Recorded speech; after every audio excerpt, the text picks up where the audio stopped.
Nós vamos falar, então, injúrias e violências, que corresponde aos itens 1, 2, 3, 4 e 5 do capítulo 9 do Evangelho segundo o Espiritismo. Bem-aventurados aqueles que são brandos e pacíficos. Essa é uma das bem-aventuranças que está no Sermão da Montanha, que Jesus falou, e pode ser encontrado no Sermão da Montanha, então, na Bíblia, em Mateus, capítulo 5, 6 e 7. E disse Mahatma Gandhi que se todos os livros sacros se perdessem e restasse apenas o Sermão da Montanha, nada teria se perdido. Porque o Sermão da Montanha reúne todos os ensinamentos cristãos. Ele resume todos os profetas, todas as leis.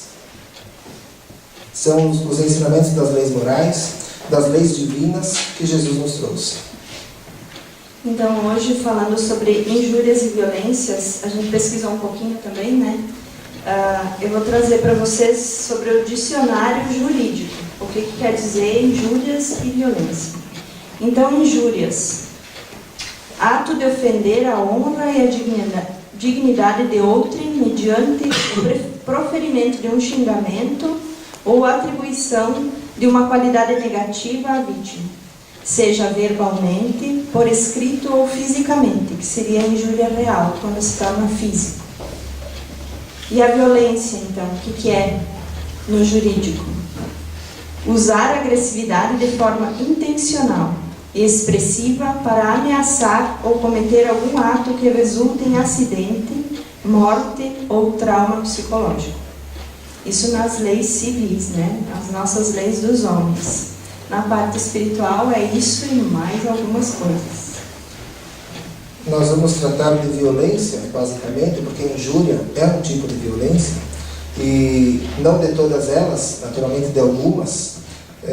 Os tipos de violência que nós temos, que vão desde preconceitos, que às vezes parecem, talvez não é tão grave. Preconceito é uma violência, até assassinatos, homicídios, tudo isso é violência. Nos preconceitos nós temos de classe, de cor, de crença, de regiões, de gênero, de homens para com mulheres, mulheres para com homens. Tudo isso são violências que ficam às vezes na fala, no verbal, às vezes no ato, quando eu vou para injúria real, quando eu torno físico essa violência através da agressão. E muitas vezes nós agredimos e somos agredidos. Mas essa violência pelas palavras, ela nos compromete muito. Porque diz assim, encontrei numa das pesquisas que eu fiz, e que vocês vão, acredito que vão concordar. O que uma voz verdadeiramente mansa consegue, nenhum grito alcança. Então, às vezes, a gente exagera. A gente pega pesado com aquele nosso familiar, com aquela pessoa no nosso trabalho. A gente expõe situações, fala coisas e depois não tem mais como buscar de volta as palavras. Falo por mim, porque também faço, já fiz mais, hoje faço menos, mas tenho como uma característica que tenho que mudar. Não é por nada que nós estamos aqui na frente hoje, os dois, né? Então essas palavras, elas agridem, mas para aquele que fala, também se compromete. E aquele que ouve não vai mais esquecer tão cedo. A calúnia, difamação, muitos casos já vieram a público, de pessoas que tiraram a vida por causa de vídeos, por exemplo, hoje, na atualidade, o WhatsApp, muito compartilhamento, de vídeos que vieram a lume trazendo informações ou trazendo conteúdo que a pessoa se sentiu, talvez, no pior dos lugares, no fundo do poço, e encontrou como saída, com o conhecimento que tinha, muitas vezes, o suicídio. Mas esse suicídio, ela responde por isso, sim, essa pessoa responde. Mas o causador desse suicídio pode ser que tenha sido eu, através do que eu fiz. E eu vou responder, talvez, mais amargamente do que ela, pelas leis divinas que estão na minha consciência, na consciência de todos nós. Ali quando a gente fala da palavra, né, que eu estava falando antes, Jesus ele dizia que o que matava o homem não era o que entrava pela boca, e sim o que saía, que é do que o coração está cheio, daquilo que a gente põe para fora. E não, porque na época não podia comer uma determinada comida, se eu não me engano é carne de porco.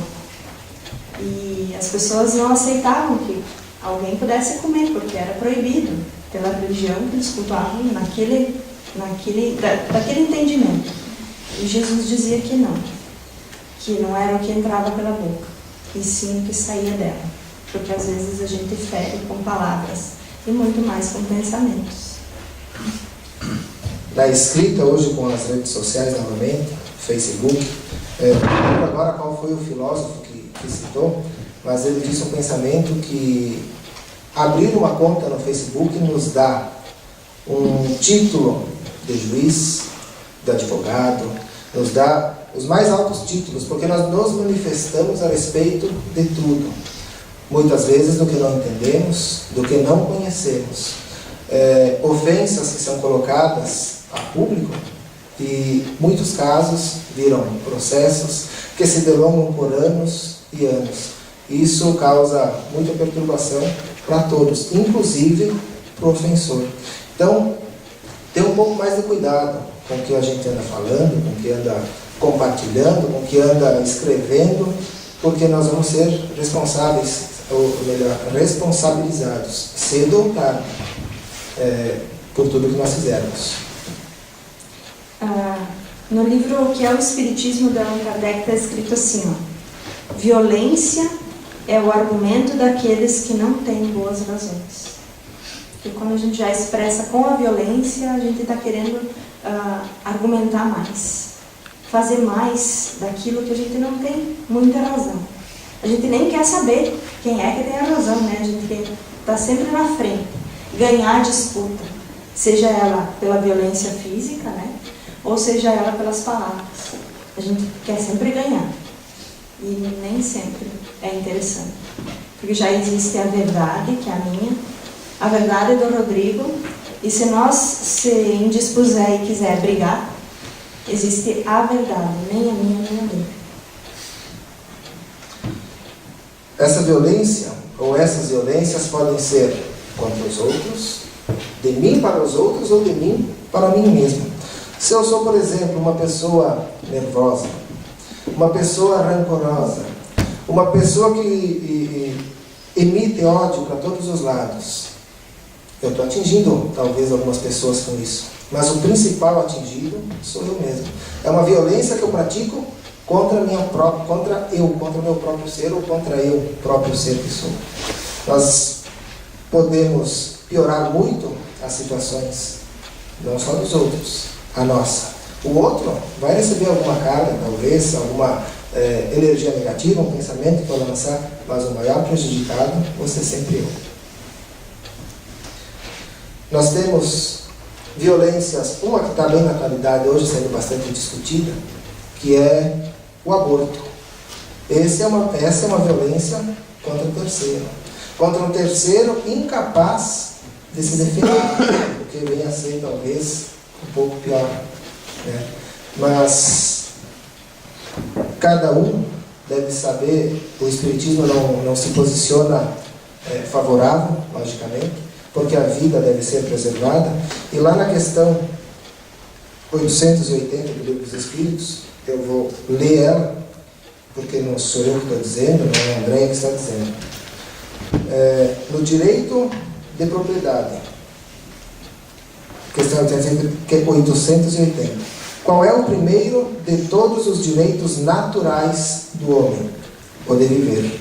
Por isso, ninguém tem o direito de atentar contra a vida de seu semelhante, nem de fazer nada que possa comprometer a sua existência corporal. O aborto compromete a existência corporal daquele ser que está em formação. E logo em seguida a gente vai falar também de uma violência que é o suicídio. E essa violência do suicídio, ela não é para o outro, ela é para conosco mesmo. Muitos, por desespero, por uma tristeza, por não ver uma outra solução, por acreditar às vezes que não tem vida além, se tiram a própria vida. E a gente sabe, como diz ali naquela pergunta, a gente sabe que a gente não tem o direito de maltratar ninguém, de tirar a vida de alguém, muito menos a nossa própria. Então a gente vai estar cometendo um ato muito triste. Não é proibido, o Espiritismo não proíbe nada. Ele só se põe em duas situações que a gente vai colocar a real situação, que é no aborto e no suicídio.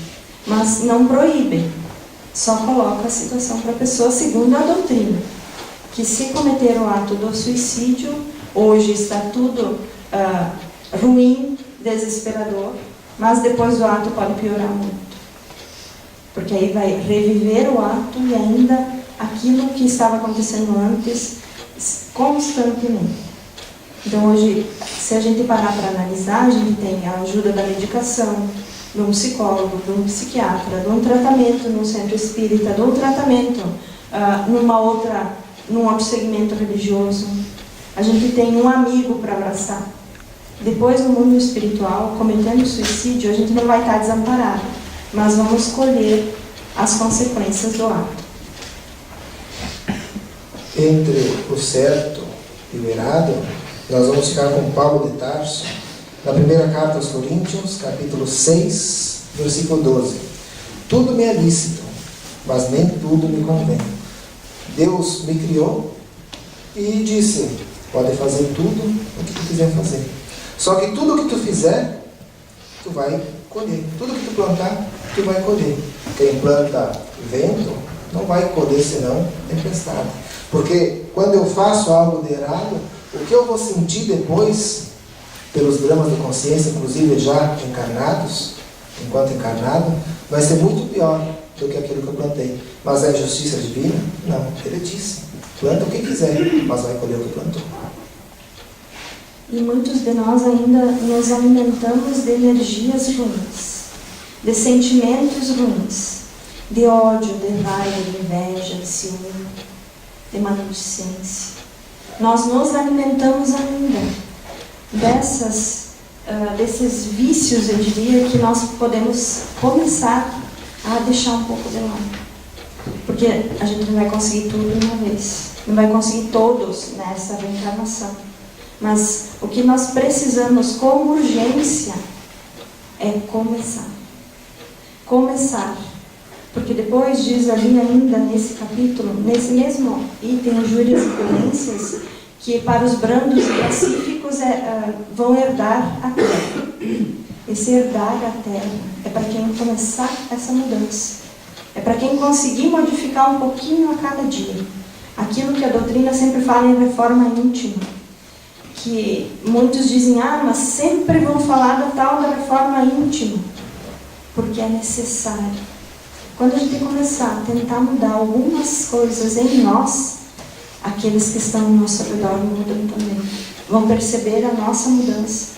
Porque é muito fácil eu culpar o Rodrigo daquilo que eu tenho que mudar. Eu achar e apontar no Rodrigo as dificuldades que ele tem, mas não fazer nada para mudar as minhas, que provavelmente são bem parecidas ou iguais às dele.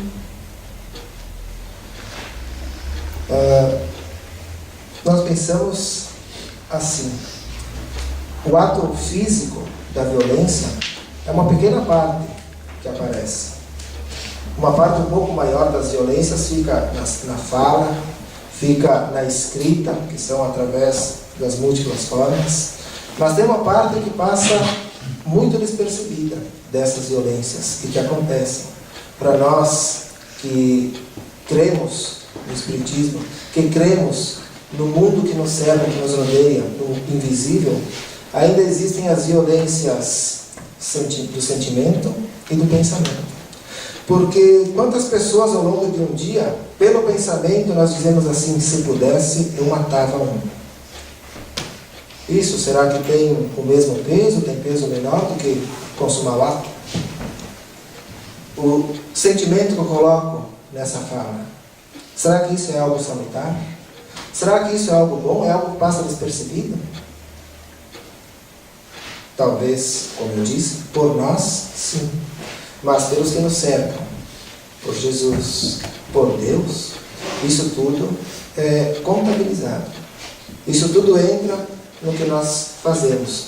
Porque ele disse, tem uma passagem, talvez eu não a reproduza da forma correta, a respeito do adultério, que todo aquele que pensar em estar com uma mulher já cometeu adultério.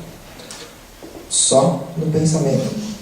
O ato final talvez seja o que menos importa. O meu pensamento já determina que se eu tivesse condições, se tornasse propício o momento, eu faria. Isso já é uma violência. E passam despercebidas aos nossos olhos. Posso seguir? Aí tem dessa energia, dessa violência através das palavras, aliás, através do pensamento, através do sentimento, uma história de Chico Xavier que eu já comentei no Evangelho no domingo, que diz assim: Chico Xavier acordou numa manhã atrasado já para o trabalho e já tinha perdido a condução. Comeu qualquer coisa e saiu na disparada, até mesmo com passos mais rápidos. Numa certa altura do caminho, pegou um atalho, uma mulher avistou ele e chamou que ela precisava de ajuda dele. Só que como ele estava atrasado naquela manhã, ele fez de conta que não ouviu ela chamando e seguiu o caminho. E ela chamava Chico, Chico, e ele continuou fazendo o que não ouvia. Aí apareceu para ele o benfeitor Emmanuel e disse: Chico, a mulher está lhe chamando. Mas eu estou atrasado. Mas ela está chamando. Ela precisa de você. Mas eu estou atrasado. Não importa. Ela está precisando de você nesse momento. Aí Chico para, vira, volta, vai até a mulher. Ele volta pela calçada, entra uns 30 metros talvez para dentro do terreno, até chegar onde estava a mulher. E ela disse: Chico, eu tenho que tomar alguns medicamentos, mas eu não sei ver as horas. E não sei qual medicamento eu tomar em que horário. Você pode ajudar eu me organizar? E aí ele sim ajudou. Demorou, perdeu algum tempo lá. E depois ele saiu. Ele saiu, fez o caminho de volta, seguiu pela calçada. E Emmanuel apareceu novamente para ele. Quando apareceu, disse: olhe para trás. Ele olhou para trás e viu que da onde estava a mulher, onde ele estava antes, até onde ele estava agora, vamos imaginar assim, um caminho de luz vinha seguindo ele e atingia ele, adentrando o corpo físico. Quem recebia era o espírito, obviamente. Quem emitia isso era aquela mulher, como agradecimento. Ela ficou muito agradecida por ele. Porém, se ele não tivesse parado, voltado, que tipo de energia ele estaria recebendo? Será que seria um caminho de luz ou um caminho escuro? Por isso que essas violências contam bastante. Às vezes a gente chega num lugar, se toma por um pensamento um pouco mais inferior e parece que um peso cai e a gente não consegue mais se libertar.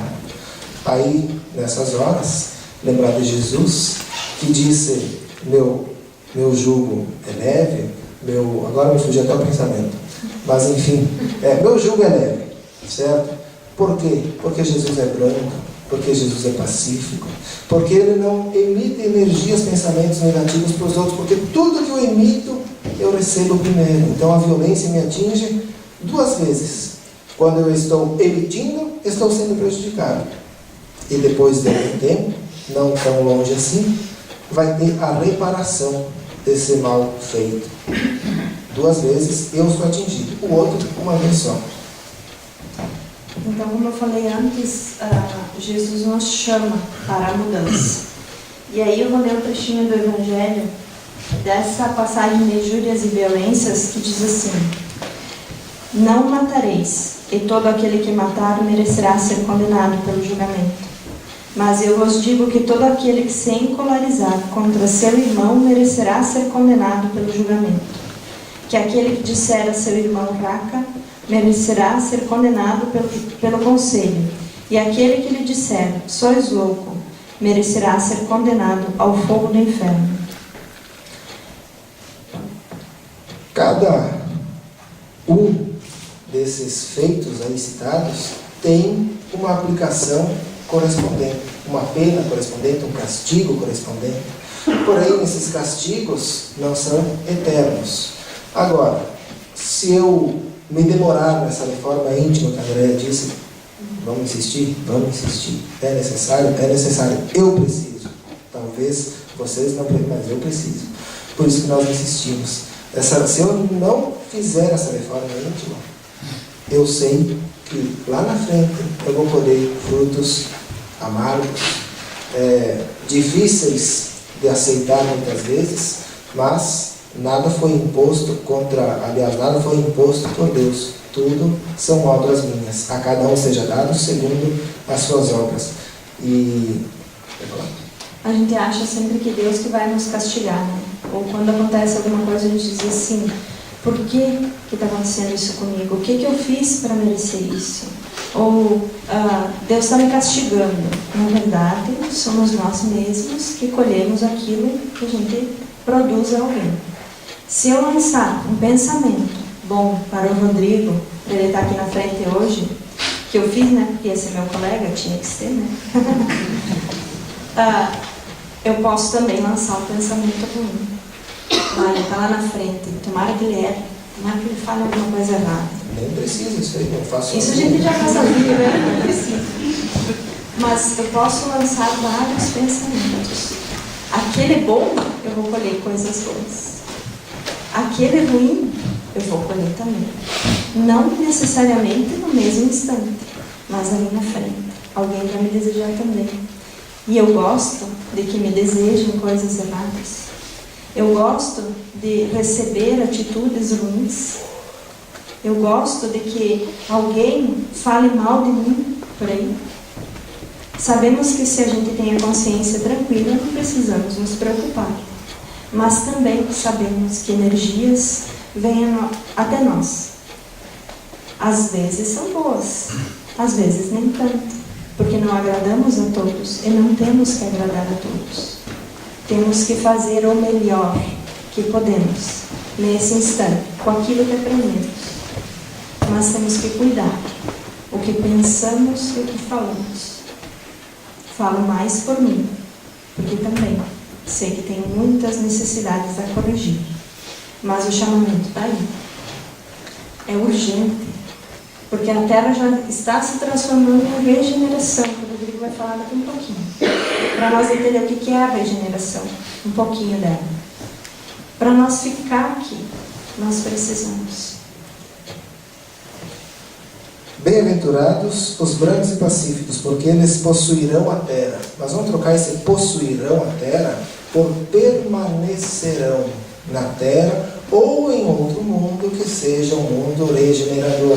Porque é chegado o fim do sofrimento, se nós quisermos. Para nós que estamos nesse planeta, nesse momento onde está acontecendo essa transição de provas e expiações para regeneração. Imagina que nós estamos na porta, né, no marco. Basta saber se de frente para essa regeneração ou de costas para ela, dando adeus para esse planeta e seguindo talvez para um outro com não tanto avanço como a gente vê hoje, tecnológico, científico, da medicina, ou voltar lá uns 4.000 anos no nosso tempo, talvez num outro planeta. Primitivo, eu diria. À beira do primitivo. Primitivo acho que não, tomara que não volte mais. Então assim, só que para isso acontecer, para nós permanecermos, é preciso abandonar esses sentimentos negativos.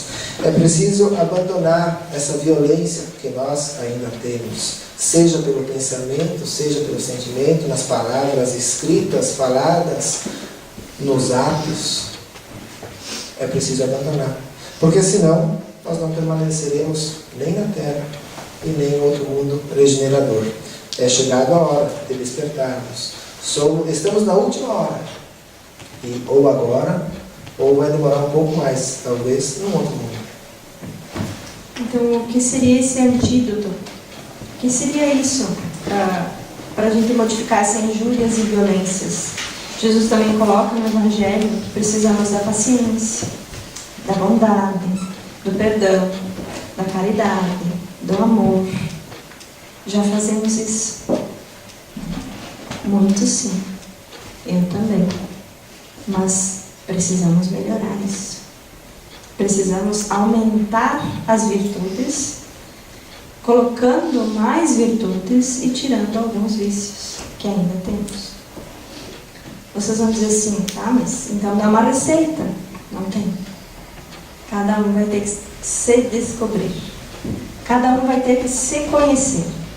Saber como funciona nele as dificuldades, as alegrias, se consegue exercitar a paciência ou não. Eu digo que não. Não sempre, né? Mas estou tentando. Já é um começo. Ele sabe por experiência própria, né? E entre nós dois, de vez em quando, sai umas chispas. Mas, coisa de amigo. Não vamos virar as costas um para o outro. Nós vamos logo se entender. Porque nem tudo a gente pensa igual. Ninguém aqui pensa igual. A gente busca a mesma coisa, mas com alguns pensamentos diferentes. Então é necessário. Porque às vezes na primeira palavra torta, eu pego o rumo e vamos embora. E daí? Onde é que está o meu trabalho? Como é que fica? Dentro do meu lar, como fica? Dentro do centro espírita, que também tem dificuldades. Não deveria? Muitos dizem, mas aqui não deveria de ter. Tem. Porque tem. Nós somos iguais aqui como lá fora. A gente não é santo aqui dentro e lá fora diferente. Pelo menos não deveria de ser. Nós deveríamos exercitar aqui e lá fora também. Dentro disso, a mansuetude e a paz são uma semeadura. Se nós olharmos Chico Xavier, por exemplo, foi uma pessoa branda, foi uma pessoa pacífica, mas ele teve muitas coisas para se depurar nessa última encarnação que ele passou aí 92 anos. Ele aprendeu muito, fez muita coisa, mas ele começou, ele precisou dar um início dessa reforma que a gente está falando, em se colocar como servidor do Cristo. Nós, ou eu pelo menos, ainda não comecei. E aqui a gente brinca assim, vai esperar o quê? Morrer? Desencarnar? É tarde? Tarde não é, porque nunca é tarde. Mas, se eu puder começar agora, é melhor. Vou sofrer menos. Eu é que determino quando vou parar de sofrer. E o pensamento de Jesus meu jugo é leve, meu fardo é suave. Ele veio. Não está anotado aqui, eu vou soprar. E aí, para falar, e eu para encerrar, não sei, depois a Andréia talvez falar mais alguma coisa, em Mateus 5,22, as palavras de Jesus. Eu, porém, vos digo que tanto aquele que se encoleriza contra seu irmão está sujeito ao julgamento. Então Jesus nos chama para nos reconciliarmos, para perdoarmos o outro, perdoarmos a nós mesmos, porque nós erramos. Não podemos nos martirizar, mas também não podemos, Deus é misericordioso. Não vamos se desculpar a vida inteira. É preciso que eu reconheça o meu erro, que eu me perdoe e que daí para frente eu busque a mudança. Porque ficar se justificando a misericórdia e a bondade de Deus, eu vou continuar sofrendo. Porque ele é misericordioso, ele é, mas ele é justo. E se ele é justo, eu vou colher aquilo que eu plantei. São as leis dele, né? 5,23 em Mateus ainda. Se trouxer tua oferta ao altar, e lembrar que tem alguma coisa contra teu irmão, ou teu irmão contra ti, vai primeiro reconciliar-te com ele, e depois vem e apresenta a tua oferta a Deus. Como é que eu vou falar com Deus? Como é que eu vou ofertar a Deus alguma coisa se eu não consigo me acertar nem com a Andréia? Se nós temos um problema que dura às vezes anos, décadas, ninguém nem lembra mais o porquê, só lembra que detesta, que não quero ir na minha frente. É a hora de chegar e conversar, buscar um meio termo. Preciso passar a amar a Andréia, não teria capacidade, não amo nem a mim próprio, mas respeitar é necessário. E pergunta 337 do livro O Consolador. Vou resumir a pergunta porque ela era mais compridinha e a resposta também. só para ensinar esse tema do ir reconciliar-se. E se meu irmão não quiser aceitar a minha conciliação? E a resposta: cumpra cada qual o seu dever evangélico. Então isso é um dever. Eu vou lá e peço perdão, ou perdoo. Agora, se ele quer aceitar meu perdão, se ele quer me perdoar, é ele, é a Andréia que vai ter que reparar, é ela que vai ter que responder. A minha parte, meu dever evangélico, moral, cristão, eu fiz. Se o outro aceita ou não, está na conta dele. Então, assim, que a gente possa pensar nas nossas virtudes, naquilo que a gente já conquistou, que a gente possa agradecer aquilo que a gente já conquistou e que a gente possa se esforçar para melhorar um pouco mais. Mas o que eu tenho para colocar é assim, segundo Chico Xavier, dizia assim: se alguém não gosta de nós, esse alguém tem razão.